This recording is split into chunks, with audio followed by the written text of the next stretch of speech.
cellphone ko. Hindi kaya ng MB. Yung MB lang yung cellphone ko nag-aabit. Hindi pa na ako nakakabili ng bago guys.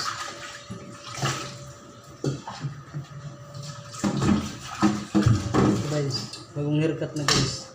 Yung buhok guys. Hapon lang po ako nagpagupit.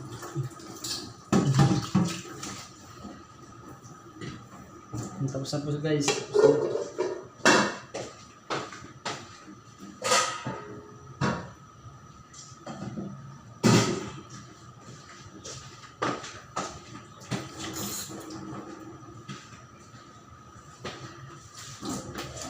Linisan ko lang guys para malinis guys. Linisan ko muna.